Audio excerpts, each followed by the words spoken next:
All right, 2021, it's a new year, and welcome to my condo. If you've seen some of my older videos, I have shot some of them here, but this is where I used to live. And I've had to move all of my gear, my YouTube stuff, into the space because my office that I regularly shoot from it's going under renovations, super messy, dusty, can't use it. So here we are in a space that's a little bit different. It sounds a little bit different, it's lit a little bit differently, but we'll make some really cool videos and I think you guys will like them. Okay, here we go. Yeah, this is a very greenish yellow dining table. It's casting a green glow on my face. It's casting a green glow on this white paneling here. It is not ideal. I'm probably gonna have to deal with this in the future, but for today, this is what we have. Okay, this is a desktop PC. This was the first piece of tech I brought in here for the new studio. It is a bit of a different build than I normally go for. So normally I build in small ITX cases. I like the compact size of these things. I like the challenge of building something that's pretty powerful in these kind of space limited cases. They're cool, they're fun, they got a nice look to them. But for this one, because this is gonna be more of a workhorse, I wanted it to be more traditional, but at the same time, I haven't built in a large ATX case in like 5 or 6 years. It's been a while. So I went with this thing. The case I landed on is the NZXT H510 Elite. This is a pretty popular case. It's got a nice design aesthetic to it. It's got a nice front panel that showcases the light up fans in there. However, it's not a particularly well-reviewed case. There are a lot of hardware enthusiasts and thermal enthusiasts that would consider this to be a more mediocre case in terms of its airflow, but I'm very particular about my PC builds. They gotta look a certain way. Now in the system, I'm running an AMD 5950X. In my opinion, it's the best CPU you can have right now for both gaming and for video editing. 16 cores, super fast, it's an awesome CPU. Now, this was originally water-cooled. It had an all-in-one water cooler from NZXT. I ended up swapping it out for an air-cooled solution. This is the D15S from Noctua. It's a different aesthetic, but I went for this just for reliability. I wanted something that just had very little chance of failure, and I've had issues in the past with all-in-ones, so air cooling. This is running some white Chromax plates, and we also have 32 gigs of RAM. Now, because this was an AMD CPU, the original plan was to run an AMD GPU as well. I had a 6800 XT. I never shot the review for this thing. I had an awesome thumbnail to go for it, but I just didn't have the time to make the video. This is an excellent GPU, like so much better than I thought AMD would be able to deliver, and it's great. However, when I had this thing installed, there were a couple things that deterred me away from using this in this particular system. Number one, I edit in Adobe Premiere, and NVIDIA's cards just have some slight hardware optimizations that make a noticeable, I wouldn't say it's massive, but it's a significant increase in performance. Significant enough for me to switch to a NVIDIA-based GPU. It's unfortunate because I really want to support AMD. I think what they're doing is awesome, and I want to give these guys some love. However, because of what I do, this is a better GPU for video editing. The second thing is ray tracing. Now, I've gone on record. I'll say it again.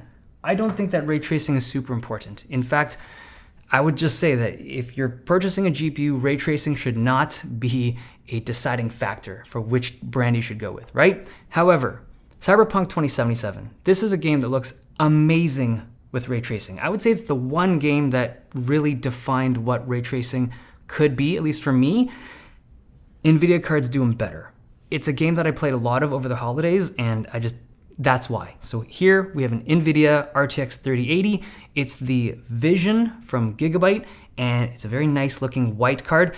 They also make a 3090. I was trying to use, so I stuffed this thing in here for a little bit.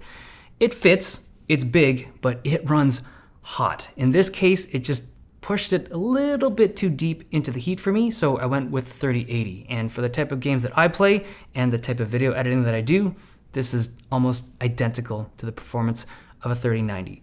It's vertically mounted. I had to get a vertical GPU kit for it, as well as a PCI 4 riser. I don't know if it was really worth it. That's like 120, 130 bucks Canadian just for the hardware to mount this GPU in a vertical fashion. And I mean, it's got a look and it's popular nowadays, but having done it, like I wanted to see it, right? I've never done it on a large case, a vertical mounted GPU. It's nice, but it's expensive. And it really depends on the GPU. Like some cards don't even look that good vertically mounted. This one looks, I think it's okay, but I don't think it was worth the extra 130 bucks.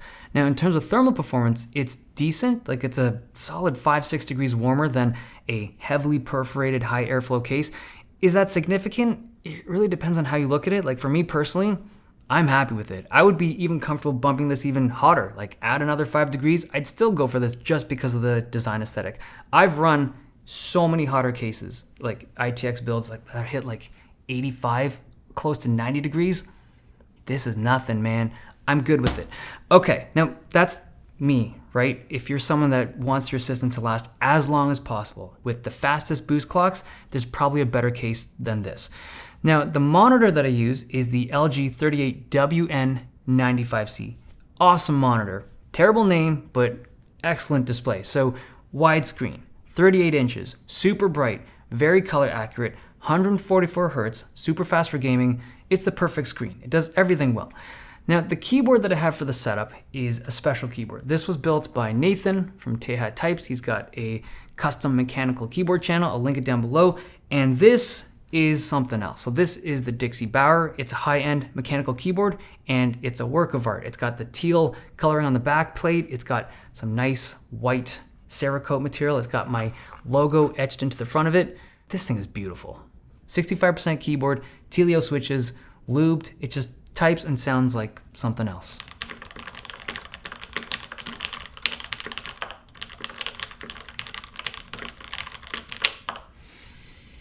Yeah. Okay, so the mouse that's going with this setup is undecided still. We got the Logitech G Pro Superlight, we got the Viper Ultimate, we got the Ponage Ultra Custom, all of them in white. All of them would look really good in this setup, but I haven't chosen one yet.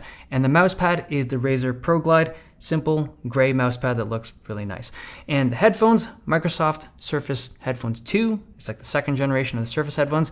They are fantastic. Now, having built this system and looking at it now from the perspective of an owner of a large ATX case again, not that this is massive, but it's a lot bigger than a mini ITX case, I've kind of forgotten the charm that comes with building one of these systems. Like they're fun, right? They're just, there's more room. You don't have to think about like, do parts fit? Like you have to take some of that into consideration, but it's not nearly as strict as a small case. And it's just, it was a fun experience. That being said, I still think I like small cases. I'm gonna use this thing as my main rig in here, right? I need the reliability. I like the space that this has to kind of give me that peace of mind, knowing that there's gonna be zero thermal issues ever, I hope, knock on wood, with this system. But there's something about small systems that I'm always gonna have a soft spot for them. Okay, hope you guys enjoyed this video. Thumbs if you liked it, subs if you loved it. I'll see you guys next time.